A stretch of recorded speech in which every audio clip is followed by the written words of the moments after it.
ഇവിടെ ഇപ്പം ഒരാളോട് ഒരു ഭരണാധികാരിയോടാവട്ടെ ഒരു വ്യക്തിയോടാവട്ടെ തങ്ങളൊരു തെറ്റ് ചെയ്താൽ അത് തെറ്റ് ചെയ്തിട്ടാണല്ലോ മാപ്പ് ചോദിക്കുന്നത്.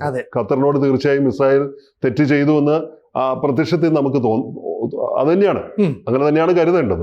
അവരുടെ പെർമിഷൻ ഇല്ലാതെ അവരുടെ രാജ്യത്ത് വലിയ പ്രശ്നങ്ങളൊന്നും ഇല്ലാതെ നിൽക്കുന്ന ഒരു രാജ്യത്ത് കയറിയിട്ട് മറ്റൊരാളെ രക്ഷമിട്ട്, ഹമാസിന്റെ നേതാവിനെയാണ് രക്ഷമിട്ടെങ്കിലും അതിലൊരു നയതന്ത്ര ഉദ്യോഗസ്ഥനാണ് മരിച്ചത്.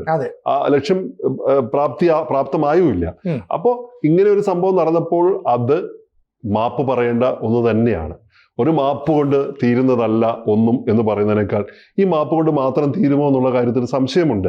എങ്കിലും ഈ മാപ്പിന് ചില പ്രത്യേകതകളുണ്ട്. കാര്യം അവിടെ അന്ന് ആ ആക്രമണം നടത്തുമ്പോൾ അപ്രതീക്ഷിതമായി നീക്കം, ഖത്തറിലെ സുരക്ഷാ ഉദ്യോഗസ്ഥൻ മരിക്കുമ്പോൾ സംഭവത്തിന്റെ ഗൗരവം കണക്കിലെടുത്ത് അന്താരാഷ്ട്ര നിയമങ്ങളനുസരിച്ച് അന്താരാഷ്ട്ര രാജ്യങ്ങൾ തമ്മിലുള്ള പരസ്പര ധാരണകൾ സംബന്ധിച്ച് അവിടെ വേറെ ചില കാര്യങ്ങൾ ഉരുണ്ടുകൂടുന്നുണ്ട്.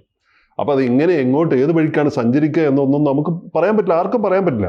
കൂടുതൽ വാർത്തകളും വിശേഷങ്ങളും നിങ്ങളിലേക്ക് എത്താൻ ABC മലയാളം സബ്സ്ക്രൈബ് ചെയ്യുക, ബെൽ ബട്ടണും അമർത്തുക.